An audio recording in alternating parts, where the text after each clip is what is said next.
ఒకటి గీతా జయంతి, రెండోది ముక్కోటి ఏకాదశి. రెండు కూడా ఒకే రోజు రావటం అనేటువంటిది చాలా విశేషమైంది. ఎప్పుడో ఒకసారి వస్తాయి అన్నమాట. అలా ప్రతి సంవత్సరం కూడా రెండు ఒకసారి రావన్నమాట. అదొక రోజు అదొక నెలలో ఇదొక నెలలో వస్తాయి అన్నమాట. కానీ మన అదృష్టం ఏంటంటే ఈ సంవత్సరం రెండు ఒకేసారి వచ్చినాయి. గీతా జయంతి, ముక్కోటి ఏకాదశి. ఈ సందర్భంలోనే తిరుప్పావే కూడా ధనుర్మాస వ్రతం కూడా ఆచరిస్తూ ఉంటారు. మనం దేవాలయాలకు వెళ్తే వాళ్ళు ప్రాతకాలంలోనే దేవాలయంలో ఉంటున్నారంట. ఆయన కమిటీ, ఆయన మేనేజ్మెంట్ ఆయన గారు చెప్పారన్నమాట. ఉదయం వెళ్తే గురువు గారు ప్రతిరోజు కూడా 50 మందికి తగ్గట్లేదండి భక్తులు అన్నారు. తెల్లవారుదామని 5ంటికే దీపాలు పట్టుకొని వస్తున్నారట భక్తులు. అంటే నేను అనుకున్నా, మనం జ్ఞానులం కదా, దీపాన్ని లోపలే చూసాం కదా, మరి శరీరాన్ని అటు ఇటు తిప్పడం ఎందుకని ఇంటికాడే పడుకోబెడుతున్నారేమో అనుకున్నా. అంటే మనకు తిప్పాల్సిన అవసరం లేదమ్మా. మనకి తిప్పాల్సిన అవసరం ఏముంది? మనం ముక్తి పొందాం కదా, ఆ స్థితిని పొందున్నాం కదా. మనకేమన్నా ప్రపంచ వ్యామోహాలు ఉన్నాయా? ప్రాపంచికమైనటువంటి విశేషకాల వైపు ఏమైనా పరుగులు తీస్తున్నామా? జ్ఞానంలోనే ఓలలాడుతుంటుంది. ఎక్కడ ఓలలాడుతున్నాం? జ్ఞానంలోనే తాదాప్యం చెంది ఓలలాడుతూ ఉంటే మరి ఇంకా వ్యావహారికమైనటువంటి విషయాల వైపు ఎందుకు వెళ్తుంది? ఇంకా వేరే సాధనలు చేయాలనేటువంటి ఆసక్తి ఉండదేమో అని నేను అనుకున్నాను. అందుకే మన వాళ్ళు వీటి వైపు అంత ఉత్సాహం చూపెట్టట్లేదో అనుకున్నాను. సరే, గుడికి వెళ్ళకపోయినా కానీ ఆశ్రమానికైనా వస్తారేమో అనుకున్నా. ఎందుకంటే మరి గురువుగారు చెప్పిన జ్ఞానాన్ని గుర్తు చేసుకోవాలి కదా అనే ఉద్దేశంతో. ఇంకోటి ఏంటంటే మన పీఠం మీద 24/7 365 డేస్ కూడా భగవద్గీత పీఠం మీదనే ఉంటుంది. మన గురువుగారు శ్రీ దయానంద షేక్ బుర్హానుద్దీన్ గారు భగవద్గీత సంచిలో పెట్టుకొని, భుజం మీద పెట్టుకొని ఊరూరా తిరిగి కొన్ని కిలోమీటర్లు నడిచి భగవద్గీతను ప్రచారం చేశారు.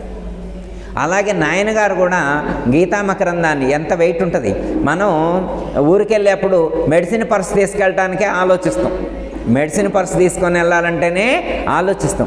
అలాంటిది ఇంత పెద్ద గీతా మకరందాన్ని సంచిలో పెట్టుకొని, మరి ఇట్లా మొయ్యలేం కదా వెయిట్ ఎక్కువ ఉంటే, భుజం మీద పెట్టుకొని ఊరూరు తిరిగి, ఇంటింటికి తిరిగి వారు భగవద్గీతను ప్రచారం చేశారు.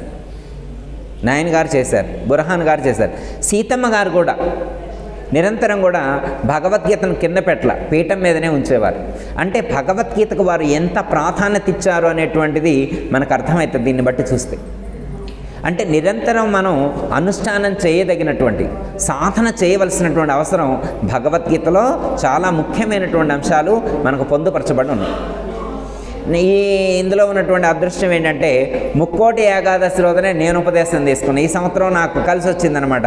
శ్రీకృష్ణ పరమాత్మ అర్జునుడికి జ్ఞానాన్ని బోధించినట్లుగా నేను కూడా గురువుగారి దగ్గర ఉపదేశం తీసుకుంది ఈ రోజే అనమాట, ముక్కోటి ఏకాదశి. అది కూడా నాకు కలిసి వచ్చిందనమాట.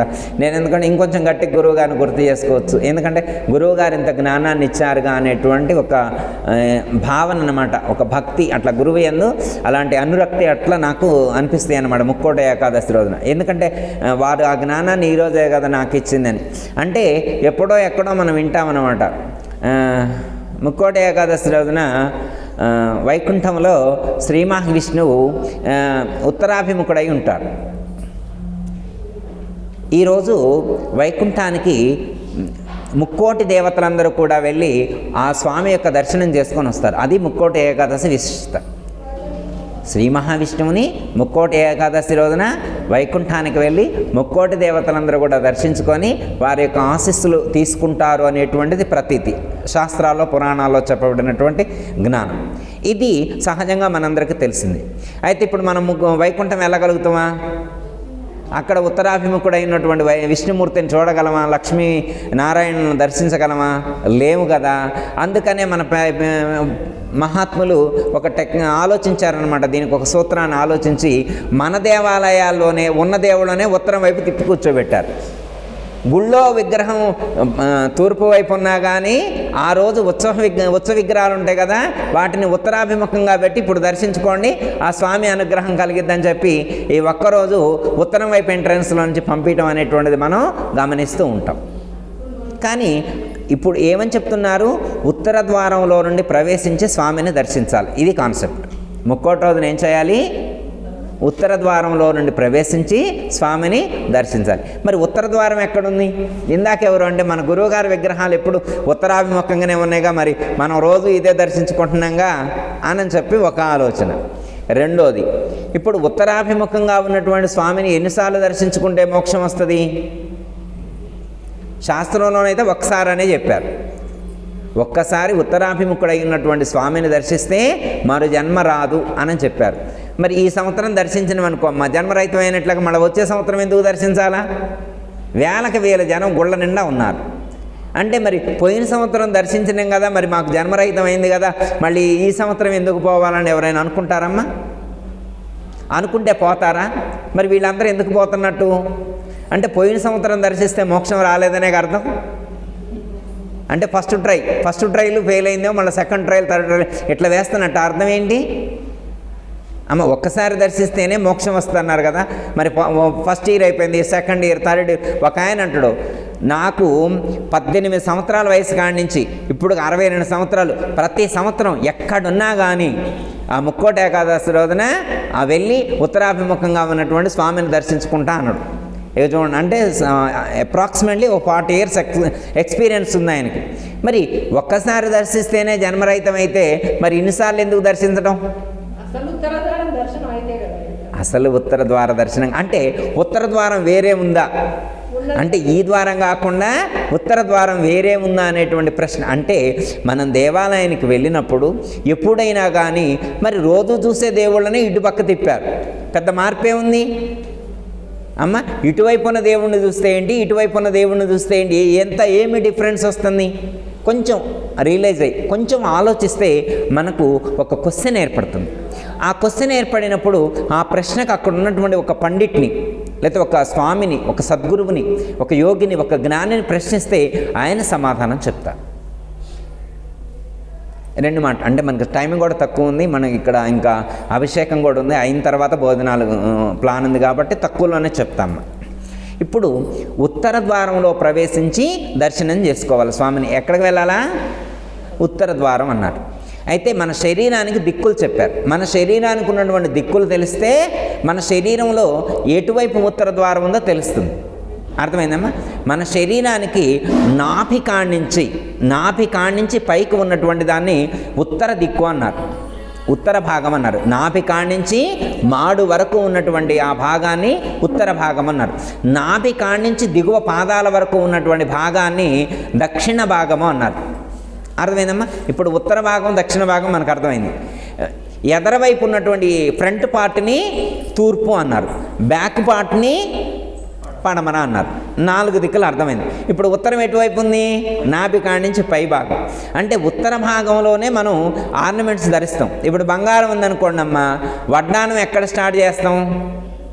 వడ్డానం ఎక్కడైతే పెట్టుకుంటారో అక్కడి నుంచి కట్ అయిపోయింది అనమాట, అంటే మిడిల్ పార్ట్ అనమాట. అక్కడి నుంచి కింద పార్ట్ దక్షిణ భాగం, పై పార్ట్ ఉత్తర భాగం అనమాట. నాభి కాడి నుంచి ఉత్తరం వైపు ప్రయాణం చేయాలి. ఎక్కడ ఉత్తర దిక్కు ఎక్కడుంది? ఇక్కడ సహస్రారం వరకు ఉంది. ఇప్పుడు ఉత్తర దిక్కు అర్థమైంది. ఏమర్థమైంది మనకి? ఉత్తర దిక్కు అర్థం. మరి ద్వారం ఎంట్రన్స్ ఎక్కడుంది? ఉత్తర భాగంలో ఎంట్రన్స్ ఎక్కడుంది? ద్వారం తెరవాలగా. ఇప్పుడు ఏ ద్వారంలో ప్రవేశించాలి?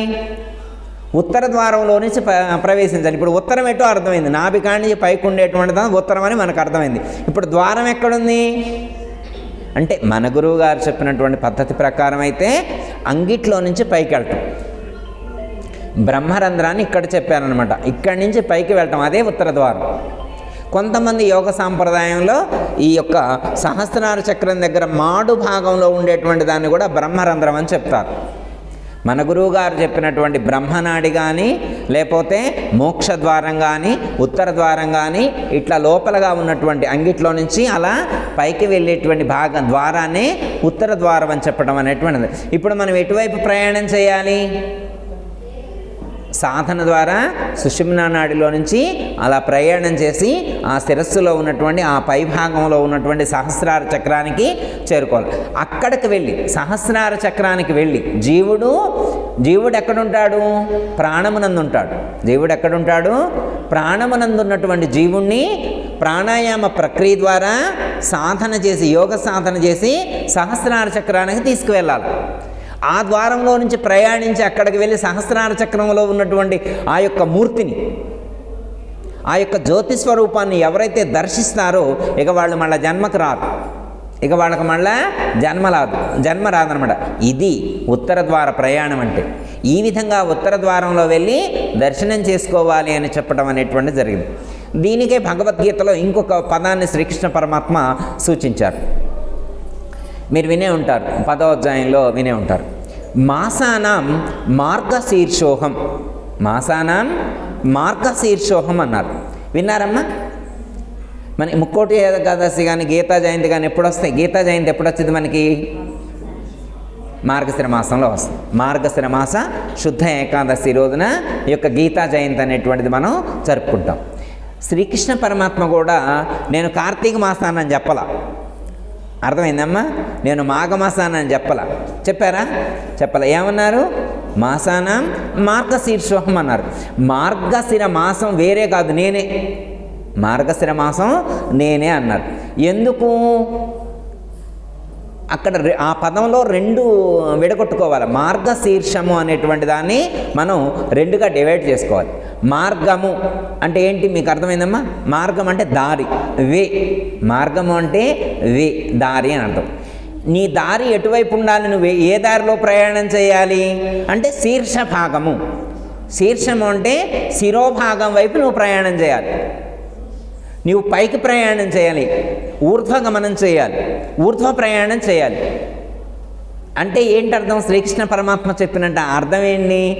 మార్గశీర్షం అంటే నువ్వు ఎలాంటి దారిలో ప్రయాణం చేస్తే లక్ష్యాన్ని చేరుకుంటావంటే నీవు శీర్ష మార్గం అంటే పైకి వెళ్ళే దారిలో వెళ్ళాలి. పైకి వెళ్ళటం అంటే అట ఫ్లైట్ వేసుకోనో హెలికాప్టర్లో వెళ్ళటమా? పైకి వెళ్ళటం అంటే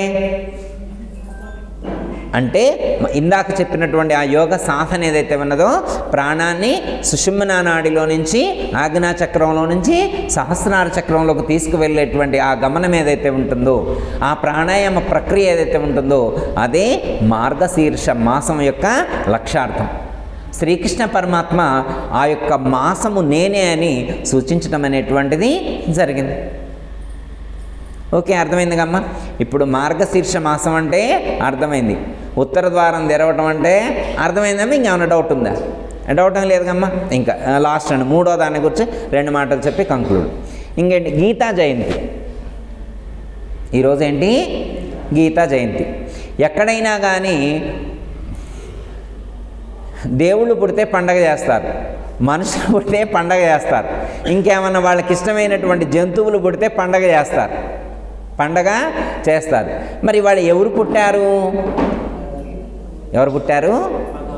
భగవద్గీత. అంటే ఒక పుస్తకం పుడితే పుస్తకం పుట్టిందా?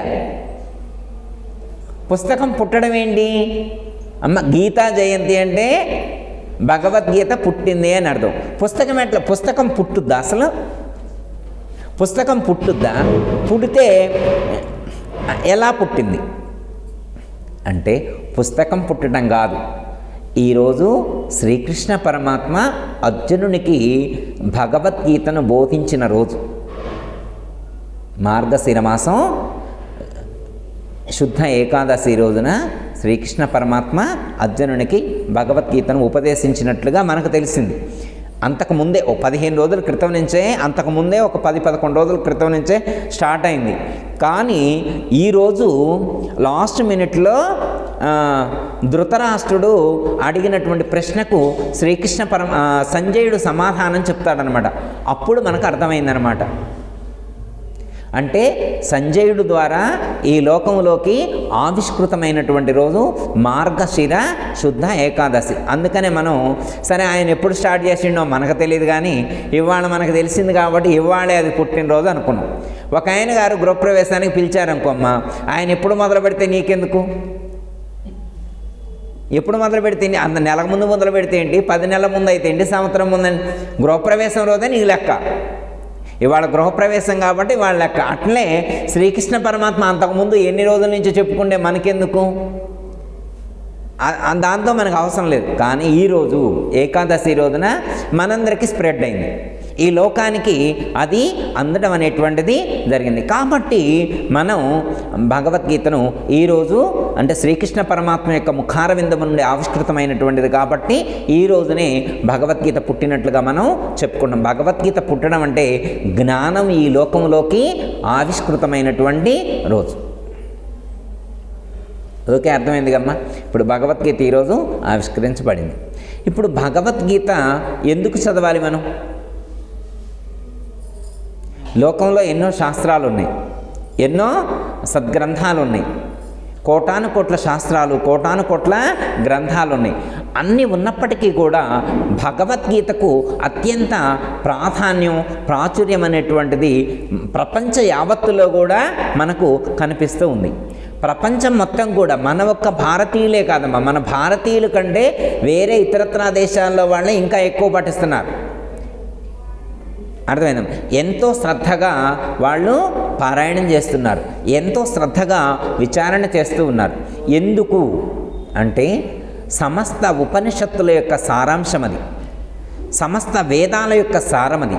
ఈ ప్రపంచంలో ఉన్నటువంటి సర్వకాలాల యందు కూడా సర్వజనీనమై సమస్త మానవాళి మొత్తానికి కూడా ఉపయుక్తమైనటువంటి జ్ఞానం అందులో పొందుపరచబడి ఉంది. అర్థమైందమ్మా?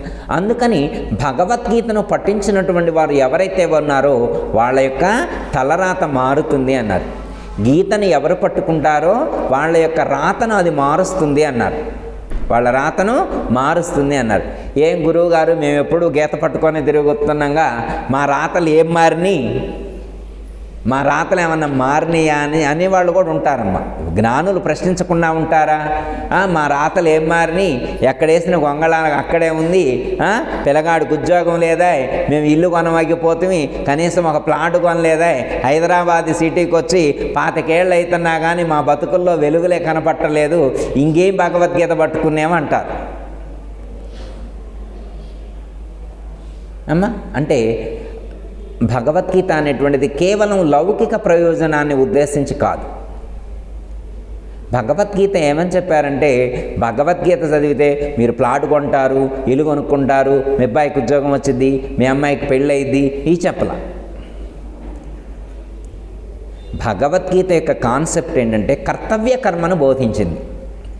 భగవద్గీత ఏమని చెప్తారంటే మనిషి యొక్క దుఃఖాన్ని రూపుమాపుకోవటానికి, అర్థమైందమ్మా, మనిషి యొక్క దుఃఖాన్ని నశింప చేసుకోవడం కోసం భగవద్గీత అనేటువంటిది ఆవిర్భవించింది. భగవద్గీత మనస వాచ కర్మణ త్రికరణ శుద్ధిగా ఎవరైతే పఠించి అందులో ఉన్నటువంటి భావానికి అనుగుణంగా ఎవరైతే జీవిస్తారో ఖచ్చితంగా వాళ్ళ యొక్క తలరాతను మారతాయి, అందులో ఏమాత్రం కూడా సందేహం లేదు. కాకపోతే ఏంటంటే ఆచరించగలగాలి. వినటం వల్ల ప్రయోజనం ఉండదు, వినటం వల్ల కొంచెం ప్రయోజనమే ఉంటుంది, కానీ ఆచరించినప్పుడు మాత్రమే పూర్తి ప్రయోజనాన్ని మనం పొందటం అనేటువంటిది జరుగుతుంది. అంటే ఎవరు ఆచరించారు, ఎవరు ఆచరించలేదు అనేటువంటిది ఎలా తెలుస్తుంది? ఇప్పుడు మనం ఉన్నామనుకోండి, భగవద్గీత పఠించింది లేనిది, భగవద్గీతలో చెప్పినట్లు మనం ఆచరించింది లేనిది మనకు ఎలా తెలుస్తుంది? ఎలా తెలుస్తుందండి? మన యొక్క ఆచరణే చెప్పుద్ది, మన ఆచరణే చెప్పుద్ది. మన యొక్క దైనందిన జీవన విధానమే మనం ఎలా ఫాలో అవుతున్నామనేటువంటిది సూచిస్తుంది. మన యొక్క నడవడిక, మన యొక్క ప్రవర్తన, మన యొక్క మాట తీరు, మన యొక్క బిహేవియర్ ఏదైతే ఉంటుందో అదే మనల్ని నిర్దేశిస్తుంది. మనం ఆచరిస్తున్నామా లేదా అనేటువంటిది అదే చెప్పుద్ది. అంటే ఎవరైతే ఆచరిస్తారో, భగవద్గీతలో శ్రీకృష్ణ పరమాత్మ చెప్పినట్లుగా ఎవరైతే ఆచరిస్తారో వాళ్ళలో ఖచ్చితంగా మార్పు అనేటువంటిది వస్తుంది, మార్పు ఖచ్చితంగా వచ్చి తీరుతుంది. ఏమండి, చాలామంది మరి చాలా సంవత్సరాల నుంచి భగవద్గీత చదువుతున్నారంట, వాళ్ళలో ఏమాత్రం కూడా మార్పు రాలేదంట అని చెప్పి ఒక ఆయన అన్నాడు. మార్పు రాలేదంట అన్నాడు. మరి దానికి మనం ఏం చేస్తాం? ఆయన ఆచరించలేదని అర్థం. ఎప్పుడు మనం ఉదాహరణ ఉండదు చెప్పుకుంటామమ్మా. చిన్న ఎగ్జాంపుల్ చెప్పి కంక్లూడ్ చేసుకుందాం. అంటే ఆచరణ ఉండాలి అనేటువంటి దానికి పూర్వం ఒక అటవీ ప్రాంతంలో ఒక పక్షులన్నీ ఒక చోట మీటింగ్ పెట్టుకున్నాయంట. ఎవరమ్మా? పక్షుల మీటింగ్. అదేంది గురువు గారు పక్షుల మీటింగ్ పెట్టుకోవడం ఏంటంటే మనలాగే అమ్మా అవి కూడా వాటి ప్రాబ్లం వాటికి, మన ప్రాబ్లమ్స్ మనకెట్లో, వాటి ప్రాబ్లమ్స్ వాటికి. మరి ఏం చేస్తాయి? ప్రాబ్లం వచ్చినప్పుడు సొల్యూషన్ కావాలి కదా, మీటింగ్ పెట్టుకున్నాయి. మీటింగ్ పెట్టుకుంటే వాళ్ళ ఆ మీటింగ్లో అవి ఒక డిసిషన్కి వచ్చినాయి అనమాట, తీర్మానం చేసినాయి. ఏం తీర్మానం చేసినాయి అంటే మనల్ని పట్టుకోవడానికి వేటగాడు ఒకడు వస్తున్నాడు, వాడు వచ్చి మనల్ని పట్టుకొని పోతున్నాడు. ఏం చేస్తున్నాడు? వాడు రాగానే ఫస్ట్ వలేస్తాడు, నూకలు చల్లుతాడు, వలేస్తాడు. మనం వెళ్ళి నూకల కోసం దాంట్లోకి వెళ్ళి చిక్కుకుంటాం, అయిపోయి వాడు తీసపోయి మనం అమ్ముకోవడమో కోసుకొని తినడం ఏదో చేస్తాం, మన లైఫ్ ఫినిష్ అయిపోతాం. అందుకని మనం ఏం చేయాలంటే మనం వేటగాడు వచ్చినా కానీ వాడు నూకలు చల్లినా కానీ మనం వెళ్ళి దానికి కనెక్ట్ అవ్వకూడదు. మరి ఎట్లండి? మీరంటే తెలివిగల్లోళ్ళు కాబట్టి, పెద్ద పెద్దోళ్ళు కాబట్టి గుర్తుంచుకుంటారు, మాలాంటి చిన్నోళ్ళు కూడా ఉంటారు, మేము ఊరికనే మర్చిపోతాం ఎట్లాను. అయితే దీన్ని రిథమిక్గా మనం ప్రిపేర్ అవుదాం. ఒక రిథమిక్గా ప్లాన్ చేసుకొని, ఒక ట్యూన్ చేసుకొని, ఆ ట్యూన్లో ఇది మనం లిరిక్ క్రియేట్ చేసుకొని మనం పాడుకుంటూ ఉన్నట్లయితే ఇక మర్చిపోం. కొన్ని సినిమాలు కానీ లేదు మనకి ఇష్టమైన పాటలు వస్తున్నాయి అనుకోమ్మా, చిన్నప్పుడు ఎప్పుడో చూసిన సినిమా అయినా వెంటనే గుర్తు వస్తుంటుంది. అంటే ఆ రితంలో విని విని మనం మ్యూజిక్ వస్తుంటేనే పాట గుర్తొస్తుంటుంది మనకి. పాట నక్కర్లా, మ్యూజిక్ వస్తుంటేనే తర్వాత ఏం పాట వచ్చిందో మనకి తెలుస్తుంది అనమాట. అట్లా ఇవి కూడా ఒక ప్లాన్ చేసుకున్నాయి అనమాట. ఏం ప్లాన్ చేసుకున్నాయి అంటే వేటగాడు వస్తాడు, నూకలు తల్తాడు, వలేస్తాడు, మనం వెళ్ళి చిక్కుకోకూడదు. ఈ పాటలాగా పాడుకున్నాయి. వేటగాడు వస్తాడు, నూకలు తల్తాడు, వలేస్తాడు, మనం చిక్కుకూడదు. ఇవన్నీ పాట నేర్చుకున్నాయి, మంచిగా ప్రిపేర్ అయినాయి అనమాట. 2 రోజులు బట్టి పక్షులన్నీ కూడా 2 రోజులు బట్టి అర్థమైందమ్మా? తెల్లారి 4 రోజులు అయిన తర్వాత వేటగాడు వచ్చాడు, నూకలు చల్లాడు, వలేసాడు. ఇవన్నీ కూడా పాట పాడుతూనే వెళ్ళినాయి. ఇవన్నీ కూడా వేటగాడు వస్తాడు, నూకలు తల్తాడు, వలేస్తాడు అని చెప్పి ఇవన్నీ పాట పాడుకుంటూనే వినుకుంటూనే వెళ్ళి వాళ్ళు చిక్కున్నాయి. అంటే ఏంటి అర్థం? అంటే వాటికి థియరీ పార్టే ఉంది, ప్రాక్టికల్స్ లేవు. థియరీ పార్టే ఉంది కానీ ప్రాక్టికల్స్ లేవు. మనకు కూడా ఎట్లా అంటే మాయ మహాబలవంతమైనటువంటిది, అది అనేకమైనటువంటి గుణాల చేత మనల్ని ప్రభావితం చేస్తుంది. మనలో ఉండేటువంటి కామము, క్రోధము, లోభము, మోహము, మదము, మాత్సర్యము, దంభము, దర్పము, ఈర్ష, అసూయ, రాగము, ద్వేషము, ఇలాంటి గుణాలన్నీ కూడా వస్తాయి, మనల్ని పడేస్తాయి. మనం దేనికి లొంగకూడదు. అరిషడ్వర్గాలు, అష్టమదాలు, ఈషణత్రయాలు, వాసనత్రయాలు, త్రిగుణాలు, వీటన్నిటిని పక్కన పెట్టాలి, వేడి జోడికి వెళ్ళకూడదని మనం మంత్రం చదువుతూనే ఉంటాం. మనం కూడా మంత్రం చదువుతూనే ఉంటాం. మళ్ళీ అన్నీ కోరికలు తగ్గినాయా? కోపం తగ్గిందా? పొదుపు తగ్గిందా? అహంకారం అర్థమైంది? చూడండి, అంటే స్మరణ చేయటం వల్ల ప్రయోజనం లేదు. అంటే అసలు ప్రయోజనం లేదని, స్మరణ చేయటం వలన కొంతవరకు మాత్రమే ప్రయోజనం ఉంటుంది. ఏం కావాలి? విచారణ చేయాలి. జ్ఞానం ప్రధానమైనటువంటిది. జ్ఞానంతో కూడినటువంటి సత్కర్మ మనల్ని ముందుకు తీసుకువెళుతుంది, లక్ష్యాన్ని చేర్చుతుంది. జ్ఞానము లేకుండా చేయబడినటువంటి కర్మ వల్ల అంత ప్రయోజనం చేకూరదు అని మనకు సూచించడం అనేటువంటిది జ్ఞానము ప్రధానమైనటువంటిది. జ్ఞానము ప్రధానమైనటువంటిది అని సూచించడం అనేటువంటిది. అందుకే మనం ఏం చేయాలంటే ఆచరణ ఉండాలా, ఆలోచన ఉండాలా, ఆచరణ ఉండాలి. 2 ఆలు, 2 ఆ ఉంది కమ్మా, వాటిని 2 పట్టుకుంటే చాలు. ఆలోచన, ఆచరణ. ఆలోచనకు ప్రతిరూపం శ్రీకృష్ణ పరమాత్మ అయితే ఆచరణకు ప్రతిరూపం అర్జునుడు. మీరు భగవద్గీతలో లాస్ట్ శ్లోకం వచ్చామా మీకు? ఎత్ర యోగీశ్వర కృష్ణో ఎత్ర పార్దో ధనుర్ధర తత్ర శ్రీ విజయోభూతి ధ్రువానీతిర్మతిర్మమ.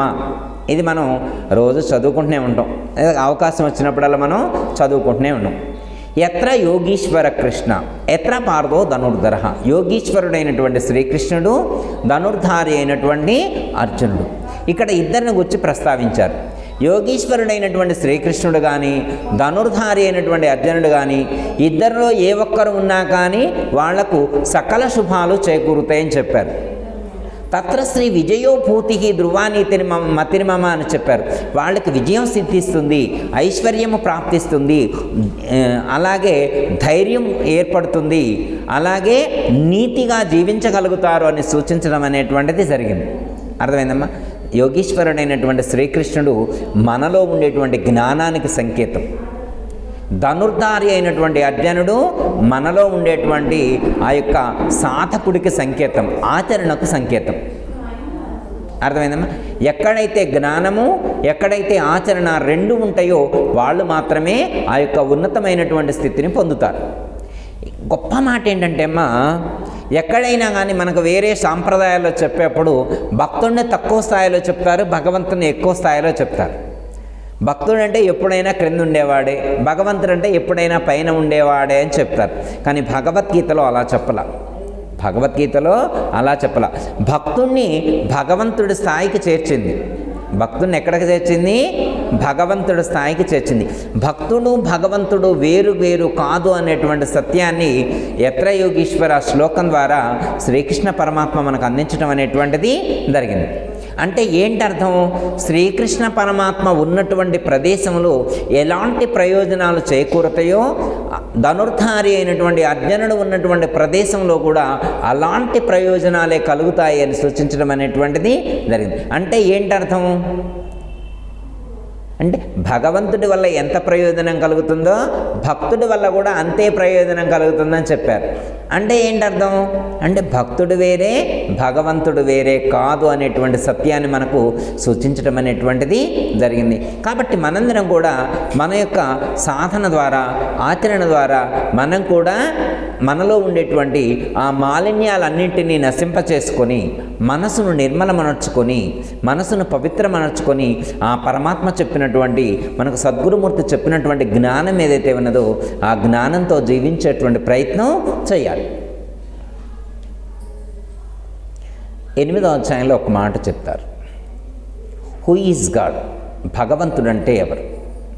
అక్షరం బ్రహ్మ పరమం అని చెప్పారు. అంటే భగవంతుడు ఎవరు అంటే అక్షరం, నాశరహితమైనటువంటి స్వరూపము, నాశరహితమైనటువంటి స్థితి ఏదైతే ఉన్నదో అది భగవంతుడు అని చెప్పారు. ఓకే, భగవంతుడు అంటే ఏంటో అర్థమైంది. భగవంతుడు అంటే ఏంటో అర్థమైంది. నెక్స్ట్ ఇంకో పదం వాడతారు. ఆధ్యాత్మం అంటే ఏంటి? ఆధ్యాత్మము అంటే ఏమిటి అని చెప్పి, ఆధ్యాత్మికం అంటే ఏమిటని ప్రశ్నించడం అనేటువంటిది జరిగింది. స్వభావం ఆధ్యాత్మిచ్యతే అని మనకు భగవద్గీతలో సూచించడం అనేటువంటిది. అంటే ఆధ్యాత్మము అంటే నీ యొక్క స్వభావము అని అర్థం. నీ యొక్క స్వభావము. నీ యొక్క స్వభావం ఏంటి అంటే ఏం చెప్తాం? ఇప్పుడు నేనున్నా అనుకోండి, నా యొక్క స్వభావం ఏంటంటే నేనేం చెప్తా. మీరున్నారనుకోండి, మీ యొక్క స్వభావం ఏంటంటే ఏం చెప్తారు? మీ స్వభావం ఏంటి? స్వభావం ఆధ్యాత్మం వస్తుంది. అంటే మీ యొక్క స్వభావం ఏంటంటే ఏం చెప్తారు? అంటే నాశరహితమైనటువంటి స్థితియే మీ యొక్క స్వభావం. మీ యొక్క స్వభావం ఆత్మస్వరూపమై ఉన్నారు. మీ యొక్క స్వభావం ఎవరై ఉన్నారు? ఆత్మస్వరూపమై ఉన్నారు అనేటువంటి సత్యాన్ని మనం గుర్తించగలగాలి. అర్థమైందమ్మా? అంటే ఆధ్యాత్మిక సాధన అంటే వేరే ఏదో కాదు, నీ యొక్క స్వరూపాన్ని, నీ యొక్క స్వభావాన్ని గుర్తించడమే ఆధ్యాత్మికం యొక్క లక్ష్యంగా మనకు సూచించడం అనేటువంటిది జరిగింది. ఆ యొక్క లక్ష్యాన్ని చేరుకునేటువంటి ప్రయత్నం మనం చేయాలి. అలా చేసినప్పుడు మాత్రమే ఒక సద్గురువును ఆశ్రయించినందుకు కానీ, ఒక భగవద్గీత పఠనం చేసినందుకు కానీ ఆ ప్రయోజనం అనేటువంటిది చేకూరుతుంది. అర్థమైందమ్మా? ఇవ్వబడినటువంటి జ్ఞానాన్ని సద్వినియోగపరచుకునేటువంటి ప్రయత్నం చేయాలి. అర్థమైందమ్మా? చిన్న ఎగ్జాంపుల్ చెప్పి కంక్లూడ్ అమ్మా. ఎట్లా అంటే, ఒక ఆయనకి పెళ్ళయింది. వాళ్ళ ఫ్రెండ్ ఒక గిఫ్ట్ తీసుకొచ్చి ఇచ్చాడు. ఏమని చెప్పాడు ఇచ్చేప్పుడు? అరే, ఇది నేను ఎంతో ప్రేమతో తీసుకొచ్చి ఇచ్చా, ఇది మామూలు గిఫ్ట్ కాదు, ఇది నేను ఎప్పుడు వచ్చి చూసినా మీ ఇంట్లో హాల్లో ఇదే కనపడాలి. గిఫ్ట్లో ఏం పెట్టాడు? నా ప్రేమను పెట్టాను, ఆ గిఫ్ట్లో నా ప్రేమను పొందుపరిచా కాబట్టి ఆ గిఫ్ట్ నువ్వు హాల్లోనే పెట్టుకోవాలి, ఎక్కడో స్టోర్ రూమ్లో పడేయొద్దు అన్నాడు. చాలామంది ఎవరైనా గిఫ్ట్లు ఇచ్చారనుకో పెళ్ళిళ్ళకి కానీ తీసి పక్కన పడేస్తాం. ఎవరు వాడతారు? ఇక డబ్బాలు అయితే ఏమైనా పంచదార పోయడానికో కందిపప్పు పోయడానికో వాడతారు, కానీ మిగతా అన్ని గిఫ్ట్లు మనం వాడగలుగుతామా? ఇంకా కొన్ని గిఫ్ట్లు ఉంటాయి, ఉంగరాలు కానీ నెక్లెస్లు కానీ, అవి అయితే పారేయంగమ్మా, పారేస్తామా? అవైతే ఎన్ని చోట్ల డిస్ప్లే అవుతాయో మనకు తెలుసు. అంటే ఆర్నమెంట్స్ లాంటివి ఎవరైనా ఇచ్చారనుకో, వడ్డానం ఇచ్చారనుకో బీరువాలో పెడతామా? ఓ నెక్లెస్ ఇచ్చారనుకో, అమ్ము నెక్లెస్ ఇచ్చారు ఎవరికి కనపడదు కానీ బీరువాలో పెట్టేస్తామా? నెక్లెస్ ఇస్తే దాని వెనక ట్యాగ్ కట్టం, పలానా వాళ్ళు గిఫ్ట్ ఇచ్చారని, మా ఫ్రెండ్ ఇచ్చిండు. ఎన్ని వాట్సాప్ గ్రూపుల్లో, ఎన్ని ఫేస్బుక్ల్లో, ఇన్స్టాగ్రామ్లో అన్నింటిలో కూడా అదే మారుమోగిందనమాట. అంటే వాళ్ళ ఫ్రెండ్ ఇచ్చిన గిఫ్ట్కి అంత ప్రియారిటీ. చుట్టాలు ఇస్తే అది వేరే అనుకోమ్మ, దానికి అంత ప్రియారిటీ లేదు, కానీ ఫ్రెండ్ ఇస్తే అంత ప్రియారిటీ. ఓకే, ఎవరిష్టం వాళ్ళది. అయితే గిఫ్ట్ ఇస్తే వాళ్ళ ఫ్రెండ్ హాల్లోనే పెట్టు, బయట ఎక్కడా పెట్టొద్దు అన్నాడు. అంటే ఒక ఫ్రెండ్ గిఫ్ట్ ఇస్తే దాన్ని ఎక్కడ చాలా హాల్లోనే ఎప్పుడు వచ్చినా కనిపించేట్లు అట్లే ఉంచిండు. ఇది మనం చూస్తాం. ఇంకొక ఎగ్జాంపుల్, ఒక పిల్లవాడు చదువుకుంటూ ఉంటే వాళ్ళ తండ్రికి లెటర్ రాశాడనమాట. తండ్రి ఒక ఊరిలో ఉంటాడు, పిల్లగాడు ఒక ఊరిలో ఉంటాడు. తండ్రికి లెటర్ రాశాడనమాట. లెటర్ రాస్తే ఏమని రాశాడంటే, డాడీ నాకు ఈ న్యూ ఇయర్ కల్లా 2023 ఎండింగ్ కల్లా నాకు మంచి కారు గిఫ్ట్గా కావాలి అని అడిగిండు. నాకు కారు గిఫ్ట్గా కొనివ్వు అని అడిగిండు. సరే, కారు కాస్ట్ ఒక 10 లక్షలు అవుద్ది ఈ అబ్బాయి అడిగినటువంటిది. అయితే డబ్బులు అడగలేదు పిల్లగాడు. అయితే వాళ్ళ నాన్న ఏం చేసిండంటే ఆ చెక్కు పంపించిండు. కారు పంపించకుండా చెక్కు పంపించండు. ఆయన బిజినెస్ బిజీలో ఉన్నాడు, చెక్కు పంపిస్తే అది తీసుకొని బుక్లో పెట్టుకున్నాడు, కానీ అందులో చెక్కు ఉందని కానీ అది చూడాలని కానీ తను అనుకోలే. కారు పంపేయలేదు అనే కోపంతో ఉన్నాడు. వాళ్ళ తండ్రి నాకు కారు పంపేయలేదు అనేటువంటి బాధతో, కోపంతో ఉండి ఇక ఇంటికి వెళ్ళట్ల వాడు. తండ్రి ఫోన్ చేస్తే స్విచ్ ఆఫ్ చేసిండు, అడ్రస్ మారిండు, వేరే సిటీలో ఉంటుండు. పిల్లగాడు ఎక్కడుందో తెలియట్లేదు. తండ్రి చాలా ఫీల్ అవుతాడు. తర్వాత ఒక 7-8 సంవత్సరాలు అయిన తర్వాత పిల్లవాడు కొంచెం డెవలప్ అయ్యాడు, పెళ్లి చేసుకున్నాడు, ఇక ఇంటికి వెళ్ళట్లేదు అనమాట. తర్వాత కొంచెం పిల్లలు పుట్టిన తర్వాత ఒకరోజు ఎందుకో వాళ్ళ నాన్న గుర్తొచ్చిండు. అప్పుడు ఇంటికి వెళ్ళాడు. ఇంటికి వెళ్తే అప్పటికల్లా వాళ్ళ నాన్న ఎక్స్పైర్ అయి ఉన్నాడు.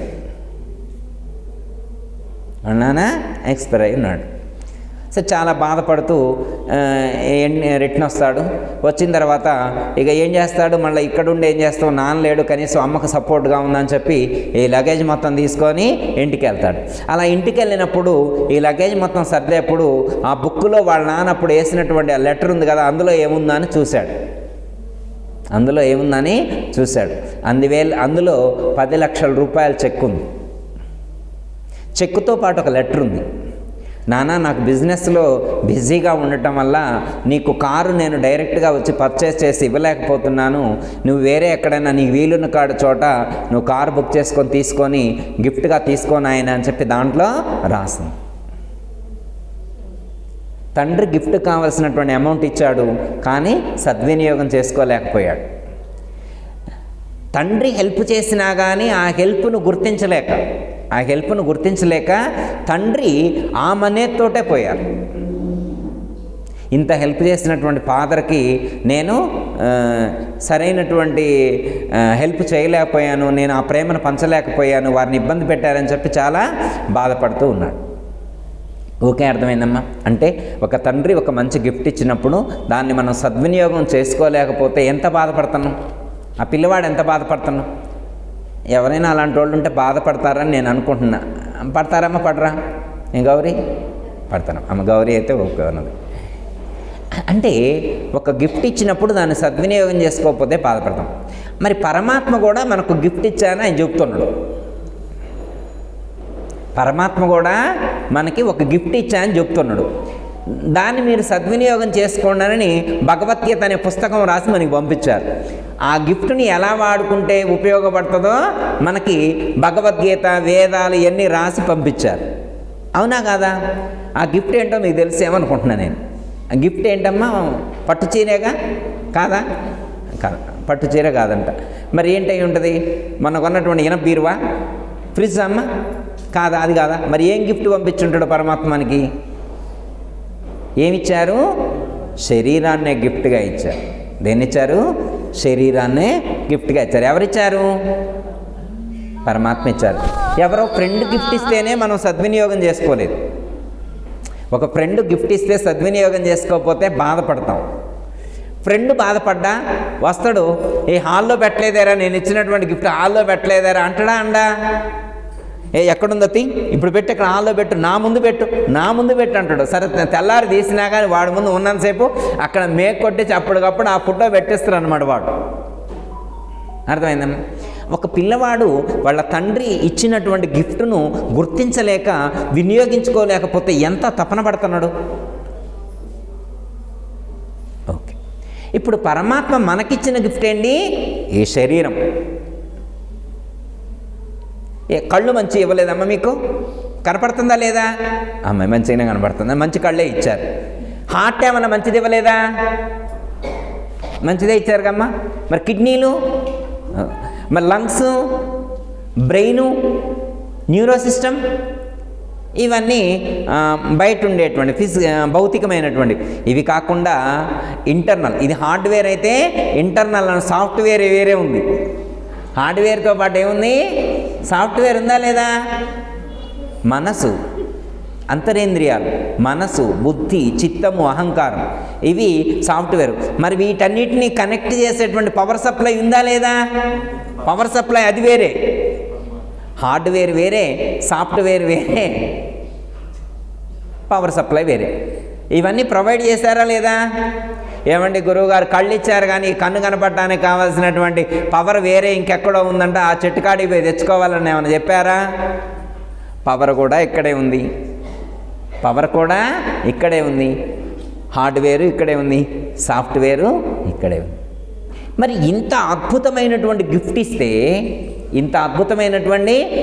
ఇస్తే మన గిఫ్ట్ ఎంత గొప్పదో చెప్పడానికి ఒక పుస్తకం రాసి పంపిస్తే, మనకిచ్చినటువంటి గిఫ్ట్ ఎంత గొప్పదో చెప్పడానికి ఒక భగవద్గీత అనేటువంటి ఒక పుస్తకం రాసి, లేకపోతే 4 వేదాలను రాసి మనకు అందిస్తే మనం ఆ బుక్కును చదవమే, ఆ బుక్కులో చెప్పబడినటువంటి యొక్క గిఫ్ట్ యొక్క గొప్పదనాన్ని గుర్తించక ఇంకా మనం ఇంకా తిరుగుతూనే ఉన్నాం. ఎక్కడికి తిరుగుతున్నాం అమ్మ? ఎక్కడికి తిరుగుతున్నాం అంటే అనేక జన్మలు తిరుగుతూ ఉన్నాం. ఎక్కడ తిరుగుతున్నాం? అనేక జన్మలు తిరిగితే తిరగని మీ ఇష్టం. ఏ గురువుగారు ఈ గిఫ్ట్ నాకు బాగలేదు, మొన్ననే నేను ఊరు వెళ్ళినప్పుడు చూసా, వాళ్ళ ఇంట్లో పిల్లి ఉంది, అబ్బా ఆ గిఫ్ట్ ఎంత బాగుందో. అట్లా చెయ్యండి స్వామి, దీన్ని అట్లా చేస్తే బాగుంటుంది. వాళ్ళ ఇంటి ముందలైతే కుక్క ఒకటి ఉంది, నల్లగా ఉందన్నమాట, అది ఎంత బాగుందో, అట్లాంటి గిఫ్ట్ చేయండి అని అడిగిండు. అంటే ఏంటర్థం? అంటే ఇది నచ్చలేదా?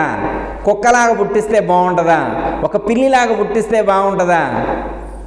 ఏ గురువుగారు మీకు తెలియట్లేదు, ఫిష్లు ఎంత బాగుంటాయి, అసలు ఎంత క్యూట్గా ఉంటాయి, అట్లా కనుక పుట్టిస్తేనా, కలర్ఫుల్ ఫిష్గా పుట్టిస్తే ఎంత బాగుంటుందని ఏమని అనుకుంటారమ్మా? అనుకోరా? ఎందుకని అంటే వాటిన్నిటికంటే ఇదే బాగుందా? ఈ గిఫ్టే బాగుందా? ఆ గిఫ్ట్ నచ్చలేదా? ఒక పిల్లిగా పుట్టడం కానీ, కుక్కగా కానీ, నక్కగా కానీ, బల్లిగా కానీ, ఈగగా కానీ, దోమగా కానీ బాగాలేదమ్మా? వామ్మో, ఎందుకని? వాటన్నిటికంటే తెలివి ఎక్కువ ఉంది దీనికే, వాటికన్నిటికంటే తెలివి ఎక్కువ ఉంది. మరి ఇంత తెలివి ఉన్నటువంటి గిఫ్ట్ని ఇస్తే మరి దీన్ని సద్వినియోగం చేసుకోకుండా అటువైపు చూస్తే మరి ఆయన ఏం చేస్తారు? Is most valuable. ఈ ప్రపంచంలో ఇంతకంటే గొప్పదైనటువంటి జన్మ లేదు. అంత గొప్పదైనటువంటి గిఫ్ట్ పరమాత్మ మనకు బహుమానంగా ఇస్తే దీన్ని మోక్షాన్ని పొందడం కోసం సద్వినియోగం చేసుకోవాలి. ఓకేనమ్మా? మనందరం కూడా మరి ఆ పరమాత్మ మనకు ప్రసాదించినటువంటి ఆ యొక్క బహుమతిని ఎలా వినియోగించుకోవాలని చెప్పి భగవద్గీతలో చెప్పారు. భగవద్గీతలో మనకు అర్థం కావట్లేదని చెప్పి గురువుగారి దగ్గరకు వస్తే గురువుగారు చాలా చక్కగా విపులంగా అర్థమయ్యేట్టు చెప్పారు. గురువుగారు ఏమని చెప్పారు? నాయన, నువ్వు సద్వినియోగం చేసుకోకపోతే అనేకమైనటువంటి జన్మలు ఎత్తవలసి వస్తుంది. కొంతమంది పర్వాలేదులే గురువుగారు, ఎత్తితే ఏమైంది, అవి కూడా బాగానే ఉంటాయి, ఒకసారి ఆ రౌండ్ కూడా చూసొద్దాం, కుక్కలాగా పిల్లిలాగా ఆ రౌండ్ కూడా చూసొద్దామని అనుకుంటే వెళ్ళరండి. వాళ్ళ ఇష్టం, వెళ్ళే వాళ్ళ ఇష్టం, మందే ఉందమ్మా, వద్దు, ఇక ఇంతటితోటే చాలు. దీని యొక్క లక్ష్యాన్ని, అంటే ఈ జన్మ యొక్క లక్ష్యాన్ని, జన్మ యొక్క కారణాన్ని గుర్తెరిగి ఆ యొక్క దైవాన్ని చేరుకొని మళ్ళా జన్మ లేకుండా ఉండేటువంటి స్థితిని పొందేటువంటి ప్రయత్నం చేద్దాం. అలా చేసేటువంటి అవకాశాన్ని కల్పించినటువంటి సద్గురుమూర్తికి, పరమాత్మకు అనంతకోటి నమస్కారాలు చెప్పుకుంటూ సెలవు. దయతల సద్గురు ప్రభు మహారాజుకు జై గురు. మరిన్ని ఆధ్యాత్మిక రహస్యాల కోసం అచల బోధ, ఆత్మబోధ, భగవద్గీత, అలాగే పండుగల్లో దాగిన అర్థాలు, అంతరార్థాల కోసం మరియు యోగము, ధ్యానము మొదలైన అనేక ఆధ్యాత్మిక తెలుగు ప్రవచనాల కోసం క్రింద ఉన్నటువంటి రెడ్ కలర్ సబ్స్క్రైబ్ బటన్ను క్లిక్ చేయండి. అలాగే ప్రక్కనే ఉన్నటువంటి గంట సింబల్ను నొక్కండి. అలాగే ఈ వీడియో మీకు నచ్చినట్లయితే లైక్ చేయండి మరియు షేర్ చేయండి. జై గురు.